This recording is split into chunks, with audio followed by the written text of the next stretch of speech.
እንዴ የምን ቀልድ? እሺ በቃ እንውጣው። እኔ ግን የምሰማኝ ከሆነ ቤት ውስጥ አብረን ቁጭ ብለን ነው ደስ የሚለኝ። የኔ ጨረቃ፣ እኔ እኮ ወጥተሽ ተናፍሰሽ እንድትመጭልኝ ብዬ ነው። ልናስብልኝ እንደሆነ አውቃለሁ፣ ግን በቃ ከዚህ ሰዓት በኋላ ከምንወጣ እዚሁ ነው። ኧረ ተይ የኔ ጨረቃ፣ መውጣትማ አለብን። ተው፣ በረንዳ ላይ ነው። እሺ በቃ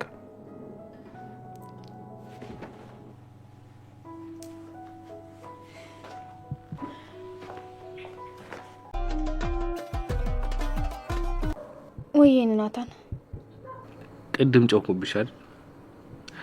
እባክሽ ይቅርታ አድርጊኝ። በቃ ስናደድ እኮ ነው እንደዚህ የሚያደርገኝ። ቆይ ግን ምንድን ነው ያናደደ?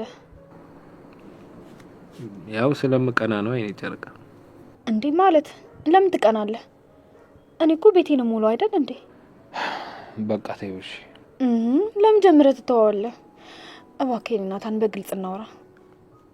እኔ እኮ እጠነቀቅልሻለሁ የኔ ጨረቃ። ተሳስቼ ምንም ነገር ማውራት አልችልም። እኔም እኮ ግን ብዙ ነገር መናገር ፈልግና ግን በቃ ታሳዝነኛለህ። የሆነ ከውስጥ የሚሰማ ይመስለኛል። ብታጠፋም ጥፋት ልክ እንደ ህፃን ልጅ ማለቴ ህፃናቶች ሳያውቁ የሚያጠፉት ጥፋት አለ አይደል? እንደዛ ስለምቆጥረው አንተን ከማስቀየም ይልቅ አንተ የምትቀርባቸውን ሰዎች ማስቀየም እመርጣለሁ። ይህን ያህል እንደዚህ የሚያስበል ጥፋት ምን አጥፍቼ ነው? ከሰው ልጅ እኮ ስህተትም ጥፋትም አይጠፋም። ፍቅረኛዋ ላይ በልደቷ ቀን ትልቅ ስጦታ የምትሰጣት በዛ ላይ እንዴት ቀና የት የምታውቀው ነው? አይ አውቀዋለሁ። እንዴት ነው ማወቅ የቻልከው? ማወቅ ባለብኝ መንገድ አወቅኩት። ይህ እኮ የሚያስገርም ነገር አይደለም። እሺ ግን ዛሬ በጣም ነበር ያሳዘነችኝ ቃል። በዛ ላይ እኮ በጣም ምስኪን ልጅ ናት። አየቴ በቃ ላንቺ ሁሉ። ሰላም ጤና ይስጥልኝ ወደ ቻናሌ ቤተሰቦች እንዴት ናችሁልኝ? እንኳን ወደ ሰብለይቱ በሰላም መጣችሁ። ሐረግ ድራማ በክፍል እንግዲህ 167 ላይ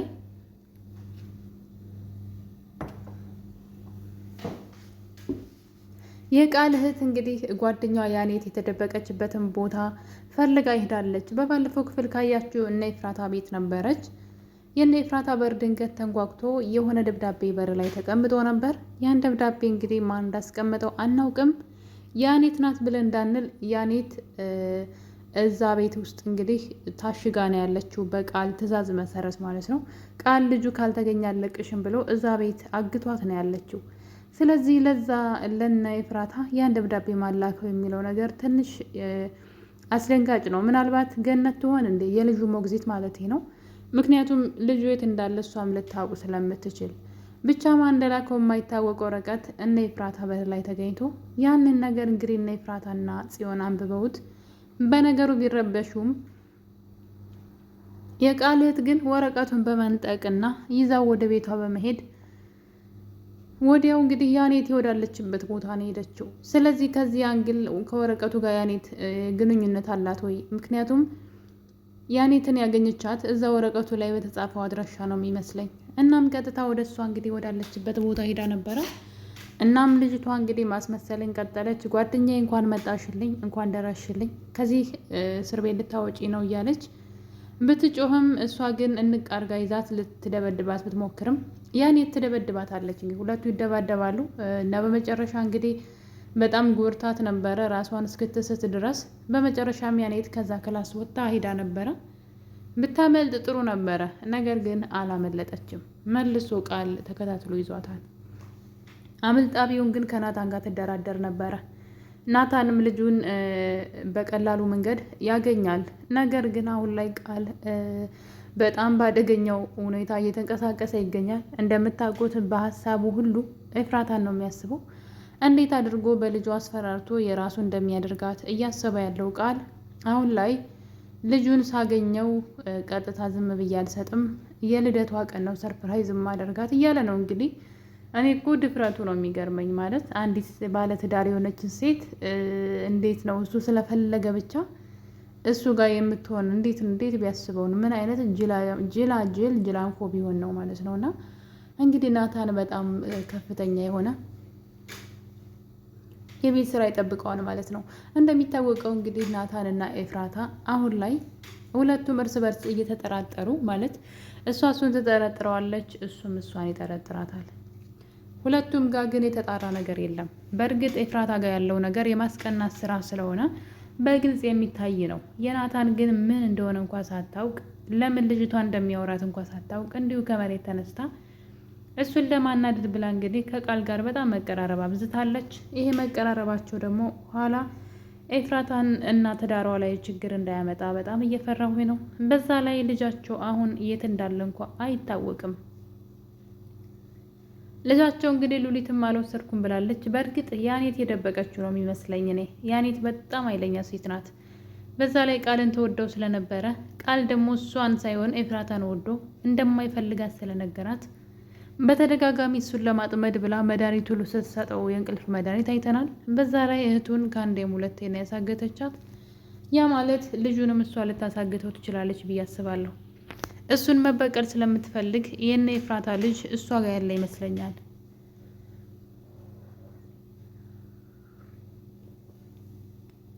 ይህን ነገር እንግዲህ ለማጣራት ፂም እየተከታተለቻቸው ትገኛለች። ካያችሁ እንግዲህ የቃል ጃኬት ውስጥ የድምፅ መቅጃ ያለው እስክሪብቶ ኪሱ ውስጥ አስቀምጣ ነበረ ጽዮን ማለት ነው። በዚህም የተነሳ ከአቤል ጋር ተጣልታለች። እሱን እንደ ጓደኛ ቀርባ እንግዲህ አቅፋው እንዴት ነህ እያለች ኪሱ ውስጥ እስክሪብቶ አስገብታ ነበረ እና የተወሰነ መረጃዎችን ይዟል። ነገር ግን ሳይታሰብ እንግዲህ የቃል እህት የወንድሟን ጃኬት ለብሳ እያለ እጇን ወደ ኪሱ ስታስገባ እስክሪብቶ ታገኛለች። እስክሪብቶንም ወስዳ ጠረጴዛ ላይ ታስቀምጠዋለች። ቃልም ስለ እስክሪብቶ አመጣጥና ሁኔታ ሲጠይቃት ያንተ እኮ ነው ከኪስን ያገኘው ትለዋለች። እናም ቶሎ ብሎ ጽዮንና ያስታወሳት። እናም እንግዲህ እሷ ሆን ብላ እንዳደረገችበት ገብቶታል ማለት ነው። ኤፍራታ ናታንን ማውራት አለብን እያለች ነው። በዛ ላይ ደግሞ ልጃችን ከሞተ በኋላ ሆን ብለው እኛን ለመረበሽ ነው እንጂ ልጃችን በሕይወት እንደሌለ እኔም አንተም እናውቃለን እያለች ነው። እና እንግዲህ ኤፍራታና ናታን ለብቻቸው ደስ የሚል ጊዜ እያሳለፉ ነበረ። እንግዲህ ናታን ታውቃላችሁ ምን እንዳጠፋው ንገሪኝ እያላት ነበር ኤፍራታን። እኔ ምን ብበድልሽ ነው እስኪ ንገሪኝ አላት። ብዙ ነገሮች አሉ፣ ነገር ግን ማውራት አለብን እኔ ናታን፣ ብዙ ነገሮች እየተበላሹ ነው አለችው። በነገራችን ላይ እሷ ናት ነገሮችን እያበላሸች ያለችው እንጂ እሱ ምንም ያጠፋው ነገር የለም። እሷን ለማስቀናት ብሎም እንኳ ቀና ብሎ የሚያያት ሴት እንኳ የለችም። እሷ ግን ወንድን ልጅ እሱ በሌለበት ቤቷ ድረስ በማምጣት እንግዲህ አብራው ስትገለፍጥ ነበረ። በአይኑ በብረቱ ነው ያያት። ሌላ ጊዜ ደግሞ የሱን ጃኬት ለብሳ መታ የማንም አይደለም የመንገደኛ ነው አታውቀውም እያለች ስትዋሸው አይተናል። እሱም እንግዲህ ያን ነገር ለማወቅ ራሱ ተከታትሎ እጅ ከፍንጅ ይዟታል። ጃኬቱ የማን እንደሆነና ከማን ጋር እንደምትገናኝም አውቋል። በዛ ላይ ደግሞ አሁንም እሱን የምታስቀና እየመሰላት እሱን እኮ መንገድ ላይ ያገኝቸው እንደዚህ ብሎኝ እያለች በተደጋጋሚ ስለ ቃል ማውራት ጀምራለች። በዛ የተነሳ ነው እንግዲህ ይሄ ሰው ማን ነው፣ ስለዚህ ሰው ማወቅ አለብኝ ብሎ ቃል ሰውየውን መከታተል የጀመረው። ምክንያቱም ደግሞ ሰውየውን መከታተል ሲጀምር ነው እንግዲህ እህቱ የቃል እህት እንደሆነች የጽዮን ጓደኛ ነኝ ብላ ወደ ቤታቸው የመጣችው ሴት ልጅቷ ራሷ የቃል እህቱ እንደሆነች አወቀው። ስለዚህ ሆን ብለው ቤተሰቦቻችን ላይ የሆነ ነገር እያደረጉ ነው፣ የሆነ ስለላ እያደረጉ ነው ብለው ስላሰበ ነው እንግዲህ ናታን እነሱን መከታተል የጀመረው። ልጅቷን ማውራት የፈለገው ለዛ ነበረ። በዛ ላይ የቃልን ማንነት አሁን ላይ በደንብ እያወቀ ነው። መውጫ መግቢያውን ሁሉ ተከታትሎ አውቋል ማለት ነው። ሌላው ደግሞ ዳግም እንግዲህ ከእስር ቤት ወጥቶ ነበረ። ነገር ግን ያ መጥፎ ጸባዩ አሁንም የተወው አይመስለኝም። እናቱን እንግዲህ ገንዘብ እንድትሰጠው እንዳትሰርቅ ብለሽኛል፣ ስለዚህ ገንዘብ ጠይቀኝ ብለሽኛል፣ ስለዚህ ገንዘብ ስጭኝ እያላት ነበረ። እናም ገነት በጣም ደስ ብሏት አረ ችግር የለውም 100 ሺህም 200 ሺህም ጠይቀኝ አለች፣ ዝም ብላ እንደ እናት ሆና ማለት ነው። እሱ ግን ኦኬ እንደዛ ነው እንደ ነገሩ፣ ስለዚህ በዛ አድርጌ ገንዘቡን ልጠይቃት ብሎ በማሰብ በጣም ብዙ ብር ነበረ ገነትን የጠየቃት። እሷን በመደንገጥ እንግዲህ ምን ልታደርገው ነው ብትለውም እሱ ግን የፈለግከውን እኮ ጠይቀኝ ብለሽኛል እያለ አሁንም እኔ እኮ የዳግም ነገር ግራ አጋባኝ ነገር፣ ለምንድን እውነቱን የማይናገረው? እውነቱን ቢናገር ማንም ሰው ምንም አያደርገውም ነበረ። ያው ሉሊት እንግዲህ በአንድ ነገር አስፈራርተዋለች። ጽዮንን የመረዛት እሱ አልነበረ። እናትየዋን ልትገል ነበር እናቴን ብሎ ተናዶ ጽዮንን እንግዲህ እስከ መመረዝ ድረስ ደርሶ ነበረ። ያን ነገር ለሉሊት ስለነገራት ነው ይሄ ነገር በጣም ሰው ቢሰማው ላንተ ከባድ ነው፣ ስለዚህ ሚስጥር አድርጌልሃለሁ ብለው ነበረ። በዛ የተነሳ የገዛ እህቱ ልጅ በህይወት እንዳለ እያወቀ ለእህቱ ይህን ነገር ተናግሮ ነገሩን ቢያቀልላቸው መልካም ነው ላለሁ። ልጁ ግን ተመልሶ የቃል እጅ ከገባ የኤፍራታና የናታን የትዳር ሁኔታ በጣም አስጊና ማለት ትንሽ አደጋ ላይ የሚወድቅ ይመስለኛል ትዳራቸው።